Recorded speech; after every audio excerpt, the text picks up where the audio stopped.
He asked for nothing more than dinner to his room, and within minutes, the hotel lobby exploded into a scene no one could believe.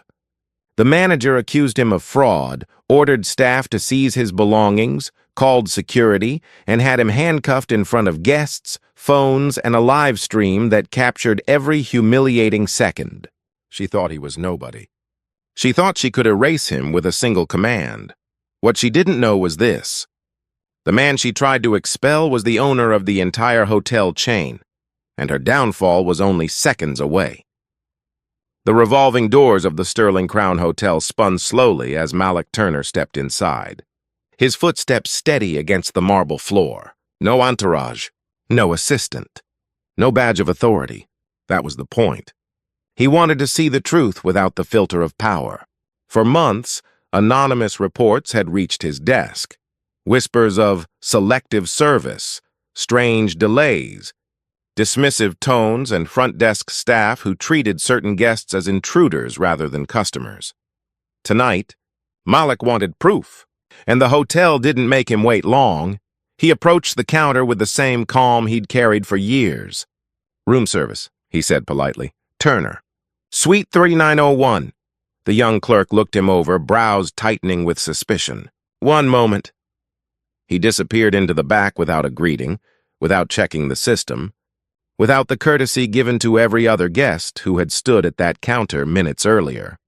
A minute later, the manager arrived, Miranda Doyle, known for perfectionism in her reports, poison in her delivery.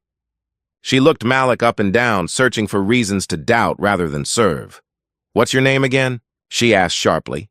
"Turner," he repeated, tone level. Miranda tapped the screen, eyes narrowing. "Strange.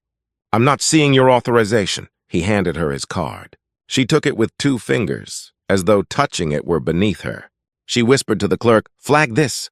"Possible fraud." Malik didn't react. He simply watched, calm as if he were the one evaluating her, and he was. Then the clerk returned. "We've seen this before," he announced loudly, wanting an audience. Fake names, fake cards, people trying to sneak into premium floors. Guests nearby paused mid-conversation. A woman near the fountain frowned. A teenager lifted his phone, whispering, "This doesn't look right." Miranda leaned closer, her voice purposely raised. "Sir, perhaps you're confused. Room service is for verified occupants only." "I am verified," Malik replied. She laughed, short, sharp, rehearsed. "Not anymore." She waved at security. "Escort him out. We're not wasting time on this." 2 officers moved in immediately, gripping Malik's arms as though he were a threat rather than a guest asking for dinner. Metal cuffs clicked around his wrists, echoing through the lobby like a verdict delivered before trial. The crowd stiffened. Whispers twisted through the air. "Fraud? Over food? This doesn't feel right." But Miranda wasn't finished. She folded her arms smugly.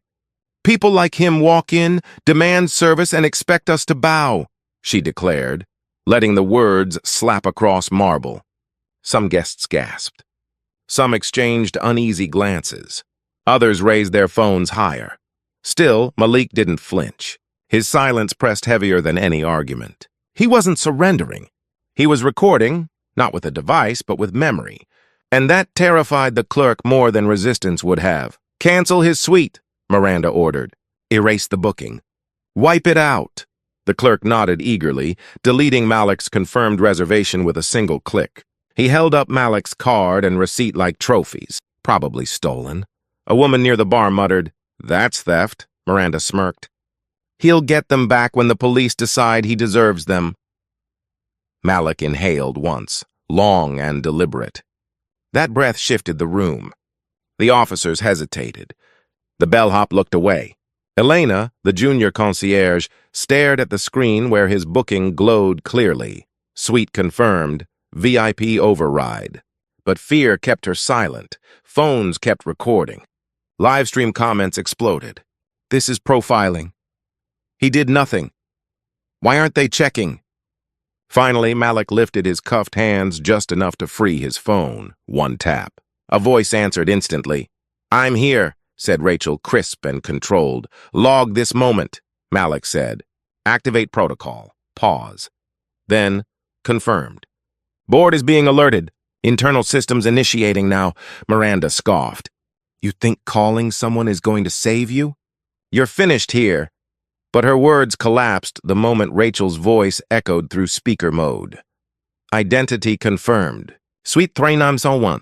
Executive override. Owner clearance. Security breach recorded. The lobby erupted. Phones zoomed in.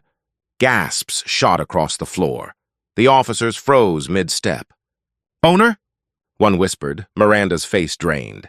Anyone could fake that voice. Elena stepped forward, shaking but determined. He's telling the truth. His name is right here. Verified. VIP override. Silence detonated. Malik lifted his chin, eyes fixed on Miranda. You tore up my booking. You accused me of fraud in a hotel I built. That is not a misunderstanding. That is misconduct. Applause burst from the lobby, small at first, then rising like a wave. Miranda shook her head, desperate. You can't do this. Malik's voice was calm, precise, final. Rachel, yes, sir. Terminate the manager, the clerk, and every staff member who participated. Effective immediately. Processing, Rachel replied. A shrill beep filled the lobby. The manager's computer flashed red. Access denied. The clerk swiped his badge. Denied. Swiped again. Denied. A tourist whispered into her live stream. He just fired them. On the spot, Miranda pounded the desk. You can't erase people. You tried to erase me, Malik replied. Consider this balance. Cheers erupted. The officers unclipped his cuffs, stammering apologies. Elena stepped forward, tears in her eyes. Malik nodded at her, the only one who tried to speak the truth. Then he turned to the crowd, to every camera, to the unfolding storm of digital justice. You all witnessed what dignity looks like when prejudice thinks no one is watching, he said. Remember this, silence isn't weakness. It's patience, and tonight, patience ended careers. He walked out of the hotel as the lobby roared behind him. The humiliation reversed. The guilty exposed, and every lens capturing the night a hotel tried to erase its owner, and failed.